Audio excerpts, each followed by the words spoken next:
কুমোরটুলিতে প্রায় অনেক স্টুডিওতেই দুর্গা প্রতিমার মাটি দেওয়া হয়ে গেছে।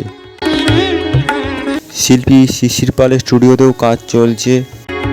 দেখতে পাচ্ছি রাস্তার ধারে কালী মূর্তি তৈরি হচ্ছে। ও হ্যালো বন্ধুরা, তো তোমরা সবাই কেমন আছো? আশা করি সবাই ভালো আছো। আজকে চলে এলাম একটি নতুন ভিডিও নিয়ে। আজকে তোমাদের দেখাবো কলকাতা শোভাবাজার কুমোরটুলি 2026-এর দুর্গা প্রতিমা কতটা কি তৈরি হচ্ছে, তার প্রস্তুতি পর্ব তোমাদের সামনে তুলে ধরবো এই ভিডিওটির মাধ্যমে। তো ভিডিওটি পুরো দেখতে থাকো। আমরা দেখতে পাচ্ছি অনেক স্টুডিওতেই প্রায় দুর্গা ঠাকুরের মাটি দেওয়ার কাজটি শুরু হয়ে গেছে। কিছু কিছু স্টুডিওতে মাটি প্রায় কাজ অনেকটাই এগিয়ে গেছে।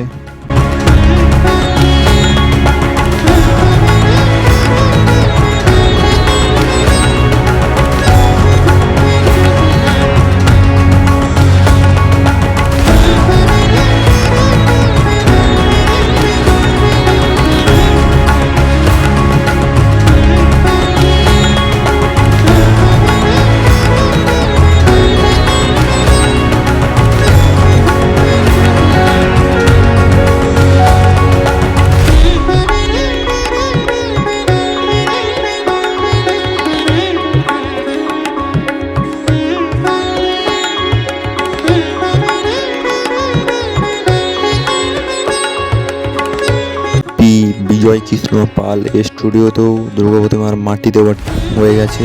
বড় বড় দুর্গা ঠাকুরের এক মাটির কাজ চলছে।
আজকের এই ভিডিওটি আপনাদের কেমন লাগলো অবশ্যই কমেন্ট করে জানাবেন, আর ভিডিওটি ভালো লেগে থাকলে একটি লাইক করবেন।